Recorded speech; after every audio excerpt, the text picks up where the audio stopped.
thank you for taking time out of your busy schedule, bro. I know you're very, very, very busy, especially the interest rates went down, right? Absolutely, they went down. So is it a good time to buy? Well, it's March break right now, and I am not anywhere except here in Montreal, and I don't even have time to spend with my kids at Sky Zone today. Okay. They're with my wife, so I'm working. It's going to be nonstop, and I've decided to take my kids to Mexico later this month.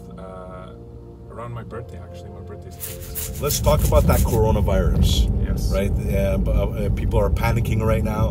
Talk to us about that related with the economy. Yes. Well, first things first, let's make sure it has nothing to do with the beer. Because if you see what's going on in the States, there's people actually spilling Corona beers down, the drain because they think coronavirus. But apparently Corona, the company, lost $150 million just because of that. And hence why they changed the name to COVID-19. Yeah. Yes, that was one of the reasons. Okay, I didn't know. So from what I heard, at least. So look, I'm not going to sit here and act like I'm a doctor or pretend to be one, because I actually have clients who are doctors, and they would be hating on me for this. But for the actual virus itself, I can't say much. One being that, like they're saying, wash your hands. Make sure that you're taking care of your hygiene first. Of course. Wearing a mask around airports or around the city of Montreal. I just saw someone walking on St. Catherine wearing a mask. Actually, won't change anything, because if you look at the recent deaths, especially the 2 in Washington State, they were actually caused by COVID, but both people were elderly and had underlying issues with their health. So coming back to your question, and how it's going to affect the markets and just finance in general, we saw a market crash last week, and we saw the TSX halting trading due to a glitch in the system. And what we're seeing in the real estate market is really Chinese who are coming over and investing are not coming as much as they were before, because you have to understand a lot of people are scared to travel right now. So there's less buyers in the market. We see it, but it's not just the Chinese. I mean, I just heard on the news this morning that people in Greece were quarantined. Italy more than Greece. And India has. There was only one in Greece. Absolutely. India has 1.3 billion people, but they have less cases than these other places. Greece has other problems to fix right now. With the Turks? Yes. Let's not get into that. No. Absolutely. So I think it'll affect the markets. I think everything affects the markets. I think weather affects the markets, politics affects the markets, health issues with the World Health Organization affect the markets. I think Montreal is a very cosmopolitan city. We're a melting pot regarding all the ethnicities that are here. So with people coming and going, there's a lot of outside investment. There's a lot of travel, which is connected to the Montreal market. Like New York City, like Toronto, but in New York and Toronto, a lot of the locals are buying. In Montreal, you're seeing a lot of, Arabic, people of Arabic background, United Arab Emirates, Dubai, Chinese, even people from the Swiss. I met with clients last year who came here from Sicily, to buy condos.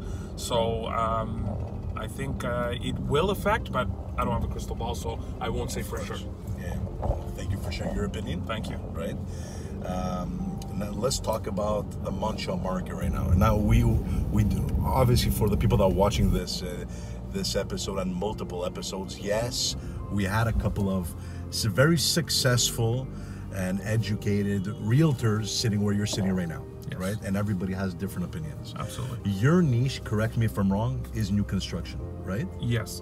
So I got my start in real estate. I've been doing this for 12 years. I got my license in 2008. And when I started, I was literally a fish out of water. I had no idea what was going on. I tried to reinvent the wheel. I'm not going to sit here and lie. I think like everybody did. Yeah, so I tried to reinvent the wheel. Right? Exactly. And you come into the office and, you have a lot of energy. And everyone tells you can't reinvent the wheel. It's very basic. You have to work hard, you have to network, you have to get in front of people, and you need listings. So I tried to reinvent the wheel and it didn't work. In 2012, I got a break. The break was with Tour des Canadiens, phase 1. The VP from Montreal had a lunch and learn in Montreal, invited all types of brokers.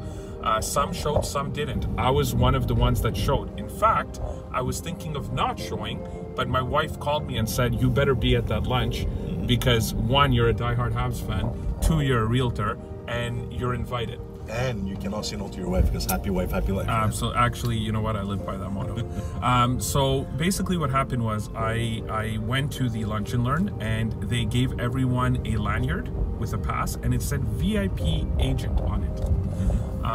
What we had at the time was we had platinum status, and Montreal wasn't used to new construction projects being available for brokers to sell. Back in the day, new construction projects would try to sell with brokers, but offer the collaborating broker $1,500, whereas the collaborating broker, when you resell a home, is making anywhere between 2 and 3%. So they wouldn't sell it, and the sales office would sell direct. So Tour des Canadiens come into town, and they say, we are going to pay all of you to sell our product. So what's the first thing I did? I went home with a lanyard, a jersey, and a hat that said VIP agent on it, and I posted it everywhere I knew I could at the time. Instagram wasn't that big, Facebook was very big, and mass email marketing through MailChimp and other platforms. So long story short, what happened was I got my break. A lot of people started contacting me. Next thing you know, people were saying, well, this guy's selling for the Montreal Canadiens. It wasn't just me selling for the Montreal Canadiens. It was the brokers that took the opportunity and ran with it. After that, it was just one project after another. Broccolini came out with L'Avenue. There was Le Peterson, which is a hop, skip, and a jump away from your office. And you had all these projects popping up. Now, more projects than ever. Companies like Brivia Group that have done YUL. They've done Stanbrook Rentals. They're doing 61 stories, Square Phillips. Again, right around the corner from your office. And these are projects that I've worked at, which got me into my sub-brand or sub-business within real estate, which is called Pre-Sales Montreal. It's a platform or a portal where everyone can go, see all the floor plans, all the projects. You have a YouTube channel too, I think, right? Yes, YouTube channel as well, and which is Raymond Singh. You go to YouTube, just type in Raymond Singh.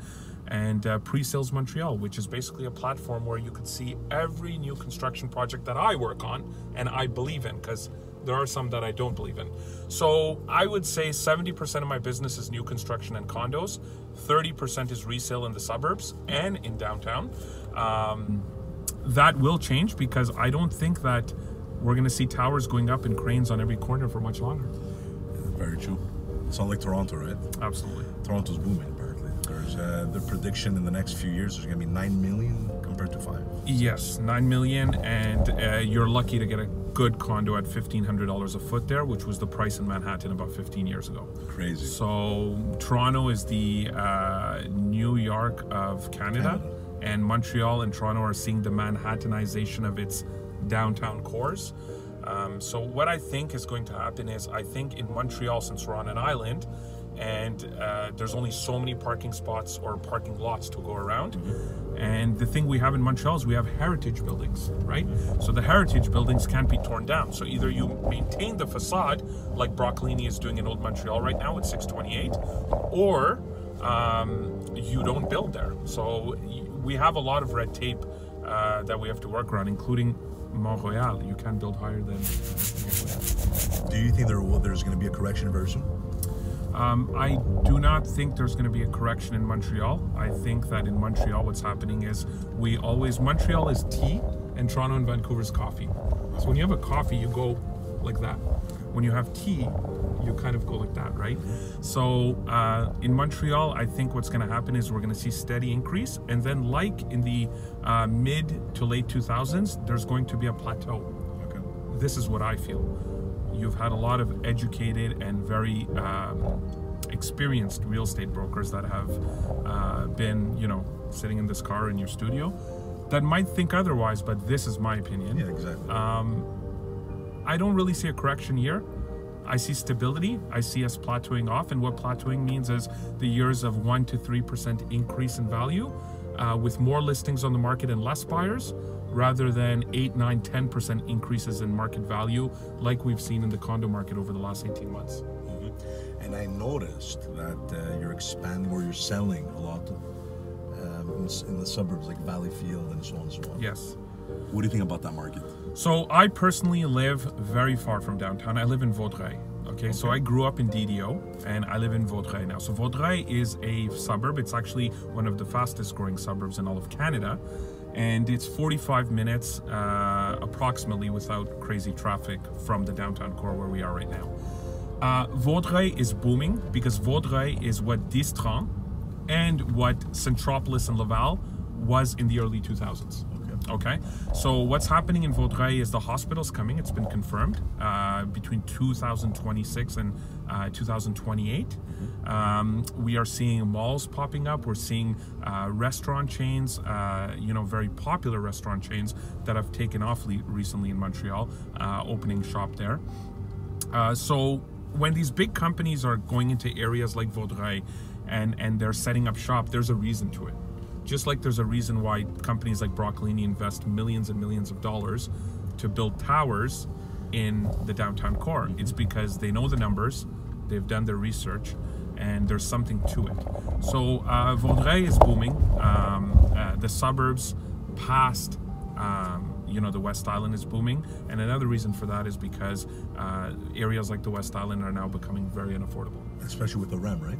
The REM is coming, and I wish that's the REM help. Absolutely. So the REM is coming, and what you're seeing with the REM is connecting from St. Anne de Bellevue, then connecting to the West Island, and then from the West Island you'll be able to go right into the terminal at Trudeau Airport, if I'm not mistaken, and you'll be able to come down here to downtown where the Bell Center is. Very, very cool, but not in Vaudreuil. Not in Vaudreuil, I wish. I think our property values would be even higher at that point, but you know what, never say never. I know they're going to redo the bridge, the Ile Torte, so you never know what happens. Let's talk about your brand. You said in the first few years you were struggling, you were paving the road. Now you're rollerblading, right? Yes. But what tip can you give to somebody watching this video that just got involved in real estate or that's struggling in real estate? First things first, because correct me if I'm wrong, sorry to interrupt. No problem. It's the 80-20 rule, right? Not every agent is successful. That's right. In fact, my dad just told me that the other day on the phone, and he told me to count my blessings because I was having a tough day. But in real estate, it's very simple. The first things first is don't give up. It takes, you know how they say it takes 10 years to become an overnight success? Mm-hmm. It takes 5 years to be in cruise control mode in real estate. So God rest his soul. My late teacher, Louis Ballister, who is no longer with us, told us that when he was teaching us real estate at John Abbott back in 2008, is that at the 5-year mark, you are now in cruise control. That doesn't mean that you could sit back and make hundreds and thousands of dollars or millions of dollars every year. What that means is that people start calling you, and you don't have to call people as much because now they know.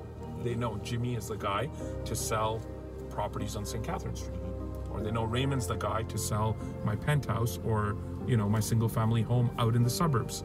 So 1, don't give up. 2, stop listening to people, especially the ones that have an opinion about everything, but they haven't done much in their own life. I always tell everyone, take advice from your richest uncle, or take advice from the most successful friend you have. There's a reason they are where they are, but we as a society tend to take advice from people that are miserable. And as a society, I think what's happening now more than ever, and social media is there's a part of social media that's to blame for this. It's that as a society, I think we're very, very, very negative now. We're negative about everything. So you could open up your phone and think about how blessed you are, but most of the time people open up their phone and think about how shitty their life is because they see that one of their buddies is in Miami and they're not in Miami, right? So once again, man, thank you for taking time. How can somebody follow you if they want to follow your success and your journey? Absolutely. Facebook, Raymond Singh. Facebook business page, Raymond Singh Real Estate. Instagram, Raymond Singh. YouTube, Raymond Singh and Pre-Sales Montreal. Website is raymondsingh.com. Presalesmontreal.com is condos only. And before I go, I gotta say I absolutely love what you and Nick are doing. Thank you, man. I remember seeing one of your first few episodes, and one of them was with John Jay, who's a friend and a client, John Gumbly, and he's a trailblazer, someone I look up to in the Montreal market. And what you guys are doing is phenomenal. Keep doing what you're doing, bud. Thank you, bro.